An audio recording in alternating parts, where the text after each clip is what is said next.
ఈ గ్లైమినో company main ఉద్దేశం ఏంటంటే we need to help farmers and we need to take care of soil by mostly encouraging them to practice scientific farming and natural farming. Okay.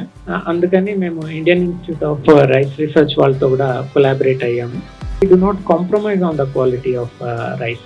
It will be low in GI, it will be rich in nutrition, it will be rich in zinc, it will undergo 32 different types of quality checks and only then procure that and pack that.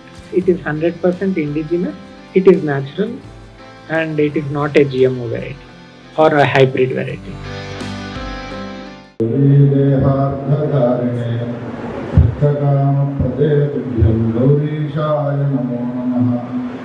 शंकरासक्तमनसां नमज्जन फलप्रदां सौन्दर्यसार सर्वस्वां श्रीगौरीं प्रणमाम्यहम्.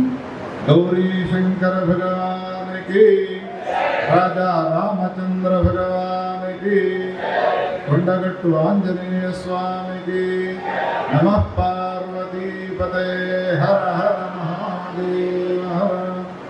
శ్రీమద్ భాగవతంలో వైకుంఠ లోకంలో శ్రీమన్నారాయణమూర్తి విశ్రాంతి తీసుకుంటున్న సమయంలో సనకాది ఋషులు వస్తారు.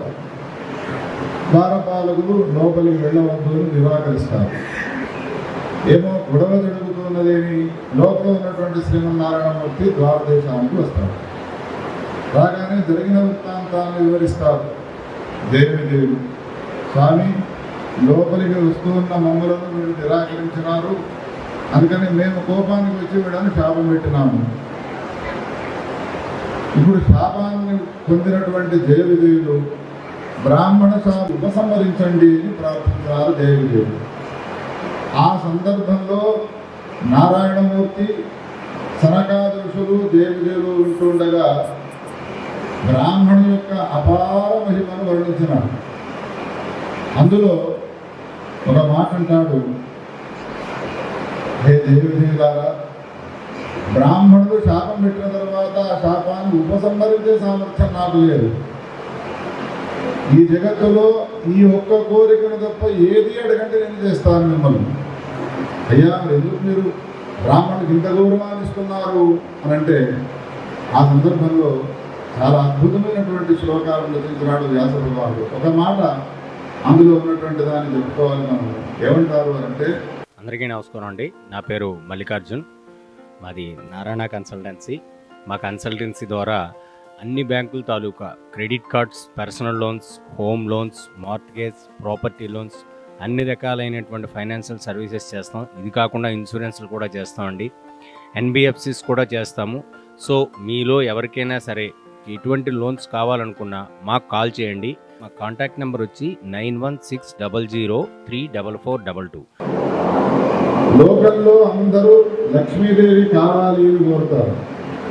భాగ్యాల లక్ష్మీ రామమ్మ అని ప్రార్థన చేస్తారు, స్తోత్రాలు చేస్తారు, కనకధారా స్తోత్రం చేస్తారు, శ్రీ సూక్త పారాయణాలు చేస్తారు. లక్ష్మీదేవి వద్దని వారు ఉన్నారు లోకంలో. అటువంటి లక్ష్మీదేవి నారాయణమూర్తి అయిన నాకు పాదసేవ చేస్తూ కూర్చుంటున్నది. ఎందుకో తెలుసునా? బ్రాహ్మణుల యొక్క చరణధూళిని నేను శిరస్సున ధరిస్తాను కావునా అన్నాడు నారాయణమూర్తి. ఇది అతిశయోక్తి అని భావించి మనం ఆశ్చర్యపోవలసిన అవసరం లేదు. ఇటువంటి మాటలు ఎన్నో చెప్పినాడు భాగవతుడు. బ్రాహ్మణుని యొక్క స్థానం అంత గొప్పగా ఉంది. అనంతకోటి బ్రహ్మాండ నాయకుడైనటువంటి ప్రభు అయిన శ్రీమన్నారాయణమూర్తి కూడా బ్రాహ్మణికి అంత గొప్ప గౌరవాన్ని ఇచ్చినాడు. ఈ దృష్టితో ఆలోచన చేసి చూసినట్టయితే బ్రాహ్మణు యొక్క స్థానం ఎంత గొప్పది ఆలోచించండి. సృష్టికి ప్రతి సృష్టి చేయగలడు. సృష్టించినటువంటి జగత్తులలో ఏమైనా ఇబ్బందులు ఉంటే మహాప్రళయాన్ని కూడా సృష్టించగలడు బ్రాహ్మణుడు. దేనివల్ల? అది కేవలం తపస్సు వల్ల మాత్రమే సాధ్యమవుతుంది బ్రాహ్మణుడికి.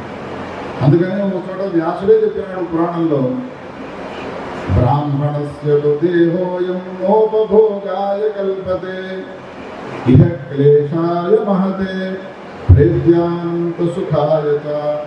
అందరూ జన్మించినట్టుగా బ్రాహ్మణుడు జన్మించడు. బ్రాహ్మణ జన్మలో ఇతర జన్మల కంటే వైశిష్ట్యం ఏమున్నది అని అంటే లోపభోగాయ కల్పతే, ఇంద్రియములకమైన భోగాలు అనుభవించడం కోసమే కాదు బ్రాహ్మణుడికి జన్మ వచ్చినది. మరి ఎందుకు వచ్చినది అని అంటే ఇహ క్లేశాయ మహతే, తపస్సులను ఆచరిస్తూ ఉపవాసాది వ్రతాల చేత శరీరాన్ని కృషింపజేసుకోవడం కోసమే బ్రాహ్మణుడికి జన్మ వచ్చినది. దానివల్ల వాడు సాధించేది ఏమిటి? ఇప్పుడే నేను చెప్పినట్టుగా సృష్టిని ప్రతి సృష్టిని చేయగలడు. సృష్టిలో ఉన్నటువంటి జగత్తులోని సకల జీవ జంతువులను, ఆ జీవ జంతువులకు సంబంధించినటువంటి సుఖక్షేమాల గురించి ఆలోచించగలడు. అదే శ్రీమద్భాగవతంలో సందర్భంలో చెప్తాడు. వేమన చరిత్ర చెప్పే సమయంలో జగత్తులో ఉన్నటువంటి పరిస్థితులు అల్లకల్లోలమవుతున్న సమయంలో, అధార్మికత పెరిగిపోతున్నటువంటి తరుణంలో బ్రాహ్మణుడు నాకు జగత్తుకు, నాకు లోకానికి ఏం సంబంధం ఉన్నది ఉదాసీన వైఖరిని అవలంబించి కనుక ఒకవేళ ఉన్నాడు అని అంటే వాడు ఆచరించినటువంటి తపస్సంతా కూడా కుండలో రంధ్రమున్న నీళ్లు గారిపోతున్నట్టుగా వాడి తపస్సంతా కూడా నష్టమైపోతుంది అని చెప్పినాడు. అందుకని బ్రాహ్మణుడు చేయాల్సిన పని ఏమిటి అంటే లోకా సమస్త సుఖినో భవంతు, లోకాల్లో ఉన్నటువంటి సకల ప్రాణులు క్షేమంగా ఉండేందుకోసమై వాడు ధర్మాన్ని ఆచరించాలి, యజ్ఞాగాది కట్టులను ఆచరించాలి, నియమపూర్వకమైనటువంటి జీవనాన్ని ఆచరించాలి. అటువంటి రీతిలో కనుక ఒకవేళ వాడు ప్రవర్తించినాడు అంటే ఇంద్రచంద్రాదులే వాడికి దాసులవుతారు. ఏ సమితులు, ఏ సభలు పెట్టాల్సిన అవసరమే ఉండదు. కానీ కలికాలం యొక్క ప్రభావం పడి మహాతప శక్తి సంపన్నులై ఉండి దేవతలే నమస్కారం చేయవలసినటువంటి బ్రాహ్మణుల పరిస్థితి ఏమైపోయినది అంటే మమ్మలను మేము రక్షించుకోవాల్సినటువంటి పరిస్థితి ఏర్పడింది. బ్రాహ్మణులను రక్షించుకోవాల్సినటువంటి పరిస్థితి ఏర్పడ్డది. అందులో ఈనాడు కలికాల విజృంభణతో బ్రాహ్మణులకు రాజులు రక్షించడం కానీ, ఇతర రాజ్యాలు రక్షించడం కానీ, ఏ విధమైనటువంటి ప్రభుత్వాలు రక్షించడం కానీ చేయడం లేదు అని భావించి బ్రాహ్మణ సంక్షేమ వేదిక అని బ్రాహ్మణులే ఒక వేదికను ఏర్పాటు చేసుకొని బ్రాహ్మణులు ఎన్ని రకాల సహాయాలు అందిస్తున్నారో మనం సభా ఆరంభ కాలంలో చూస్తున్నాం. వేదిక ద్వారా చాలా అద్భుతమైనటువంటి కార్యక్రమాలను కొనసాగిస్తూ ఉన్నారు. నేను ప్రార్థించేదల్లా ఒకటే, ఏ బ్రాహ్మణుడు దేవతలను కూడా గడగడలాడించినాడో, ప్రతి సృష్టిని చేసేటువంటి సామర్థ్యం కలిగి ఉన్నాడు, ఆ బ్రాహ్మణునికి మళ్ళీ అటువంటి పురాతన వైభవం రావాలి. 100 వాళ్ళ ఆ వైభవం వెనక తుమ్ము 1000 వరాలను ఇస్తుంది అన్నారు. ఆ వెనక తుమ్మినారు. పురాతన వైభవాన్ని సంతరించుకున్నటువంటి వారి బ్రాహ్మణులు శాసకులు కావాలి.